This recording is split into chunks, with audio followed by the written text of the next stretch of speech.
যুদ্ধ শেষে বিজয় উল্লাস ইরানে। যুক্তরাষ্ট্র ইসরায়েলকে চাপে ফেলল সীমিত প্রতিশোধ। যুদ্ধ থেমে গেছে, কিন্তু বিজয়ের পতাকা ওড়াল ইরান।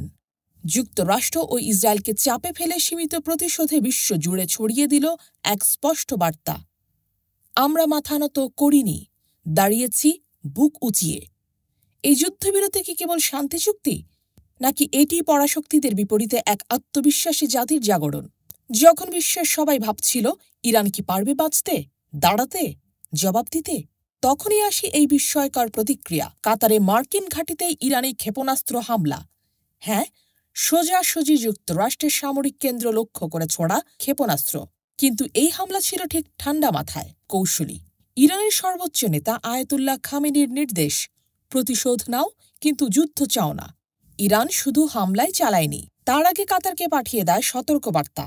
মার্কিন বাহিনী যেন আকাশসীমা খালি রাখে, যেন প্রাণহানি এড়ানো যায়। আর সেই কৌশলেই সফল ইরান। ট্রাম্প নিজেই বলেন, ইরান দায়িত্বশীল আচরণ করেছে, প্রাণহানি এড়ানো গেছে।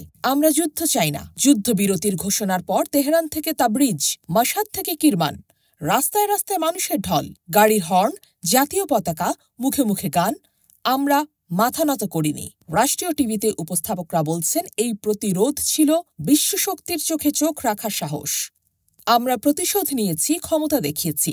যুক্তরাষ্ট্র বলছে, আমরা ইরানের পারমাণবিক কর্মসূচিকে আঘাত করেছি। ইসরায়েল বলছে, আমরা ইরানকে দুর্বল করেছি।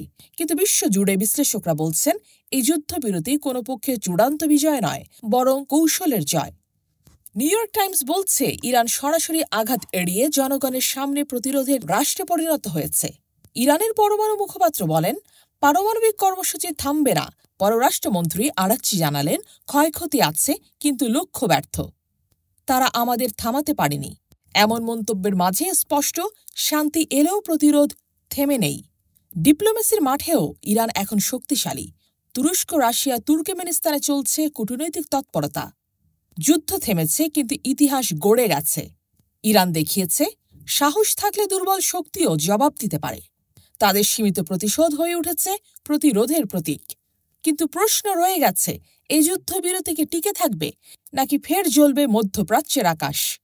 আপনার মতে এই যুদ্ধবিরতি কি কূটনৈতিক জয়, নাকি কৌশলের ছলনা?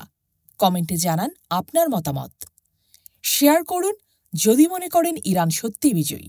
আর ভবিষ্যতে বিশ্লেষণ জানতে সাবস্ক্রাইব করে পাশে থাকুন।